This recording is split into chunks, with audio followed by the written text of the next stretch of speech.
Hello and welcome to this edition of Inside the Americas. Coming up on the program, violence continues to spiral out of control in Haiti, where armed groups are gaining hold of the island nation and desperation is growing.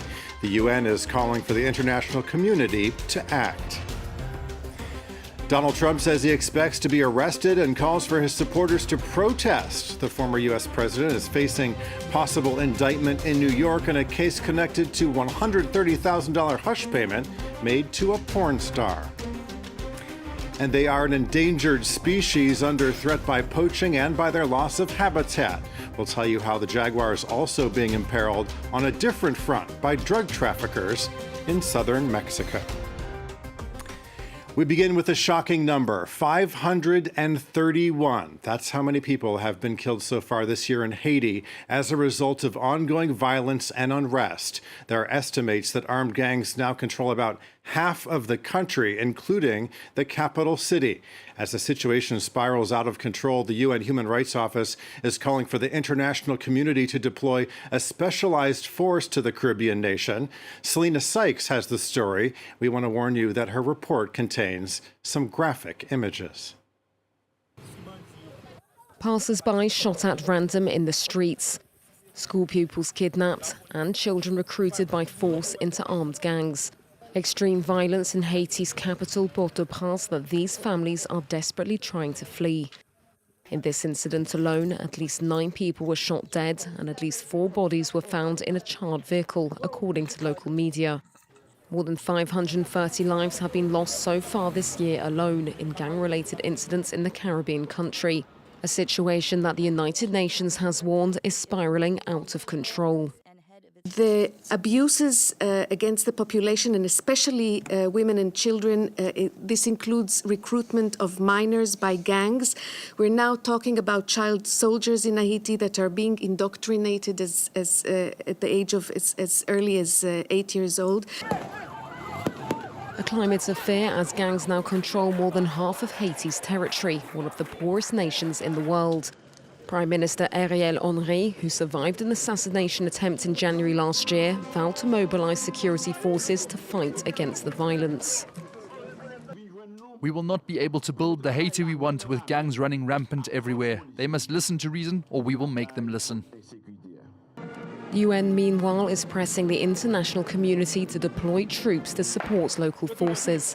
Gang violence has soared in Haiti since the assassination of President Jovenel Moïse in 2021. At least 160,000 people have been displaced.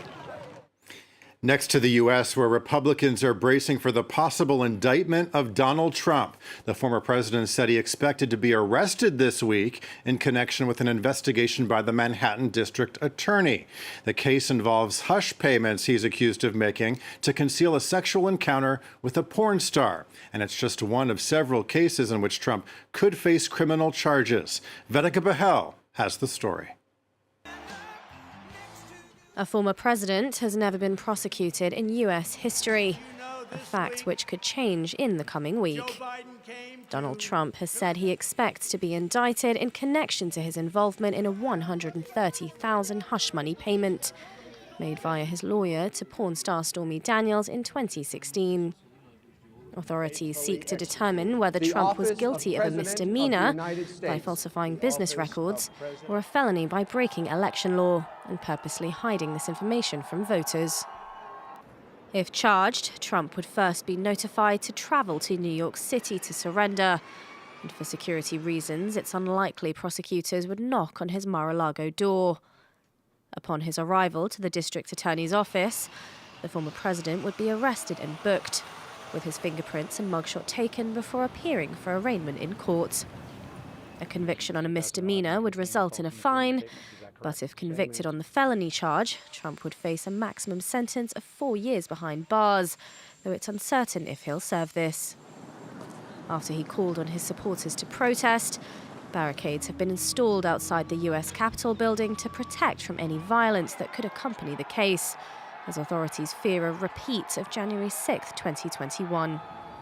It's been mirrored outside Trump Tower in New York, where his loyalists have gathered, with police on high alert. The ramifications for Trump's chances in the 2024 presidential run are unclear.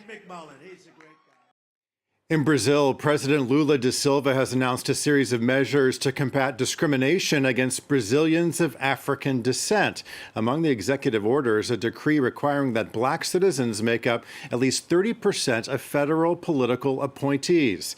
The president made the announcement this week, saying that Brazilians of African descent suffer the worst social indicators and bear the greatest brunt of exclusion. Well, this week we mark World Water Day, an occasion aimed at accelerating change to solve the water and sanitation crisis. And that's the subject of our photo of the week. It shows a woman standing at a dry lake bed that is meant to supply drinking water for the capital of Uruguay. The country has been dealing with a persistent drought affecting the supply of drinking water and the supply of water used for farming. Well, Brazil is also in a tenuous situation when it comes to water. Scientists are raising concerns about a lack of rain, and at the same time, rivers and bays are flooded with plastic and waste. Tim Vickery and our Focus team have this report from Rio de Janeiro. This team of biologists from the Guardians of the Sea Association have gone to the mangrove swamps that border the bay to what they call the island of waste. Hundreds of tons of rubbish accumulating for decades. The swamp is totally covered by this amount of solid waste.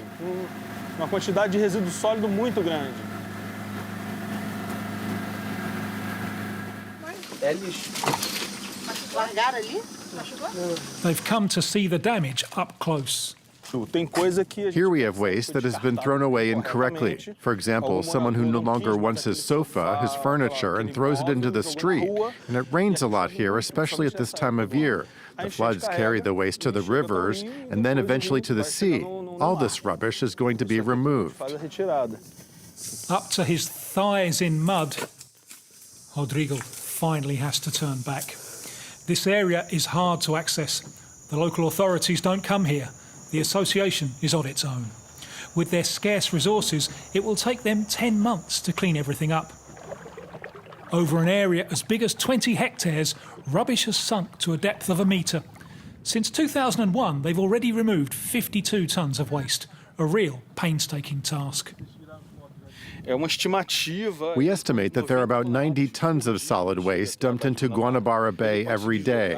It can decompose and enter the food chain. The smallest fish eats the plastic, which is eaten by a bigger fish, which ends up on our plates. This pollution also threatens one of the main economic activities of the region, small-scale fishing, on which thousands of people depend. The NGO's project allows those fishermen who participate in the clean-up operation to be paid. One of them is Alexandre Ribeiro.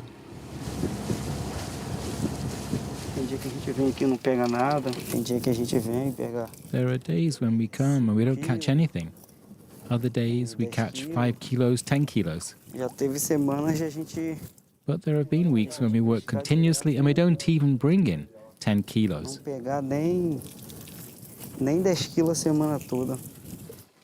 Half of the fishermen from his community have left the region. Alexandre is finding it increasingly difficult to support his family. But giving up is not an option. I was born and raised here. I'm younger than many others and hope that the situation will return to the way it used to be. A very slim hope. Guanabara Bay has lost 60% of its original swamp area since Brazil was colonised. But it's an essential ecosystem and a breeding ground for many species. Swamps filter contaminated water. The Guardians of the Sea have already replanted 40 hectares. This replanting will allow the return of typical swamp vegetation, and this vegetation will lead to the return of all the crabs and other animals that live in the swamp and contribute to the general improvement of this ecosystem. According to an economic study carried out last year by local governments, cleaning and preserving the bay would generate more than €4 billion in 30 years, due in particular to tourism. Who would not want to visit a clean Guanabara Bay? Well, they are known for their speed and beauty and also, sadly, for their struggle to survive. The jaguar is considered an endangered species because of poaching and the loss of their habitat. But the majestic felines are also facing a threat you may not have heard about. They've become one of the most sought-after pets for drug traffickers. Laurence Colvillier and Quentin Duval have this report. It is the largest feline in the Americas, a combination of agility and strength. In this sanctuary in southwest Mexico, they live in the best conditions, but most will never be able to return to the wild. They all have a special story. The male we're going to see now was found on a ranch near Mexico City. His 4 canines were cut off, so he wouldn't survive in the wild. He wouldn't be able to hunt. Authorities sometimes send big cats found during raids on drug traffickers' properties to this sanctuary. It's part of the culture and lifestyle of drug traffickers. It's a way of saying, I have so much power, I can afford to own these kinds of animals. They're animals that still seek human contact.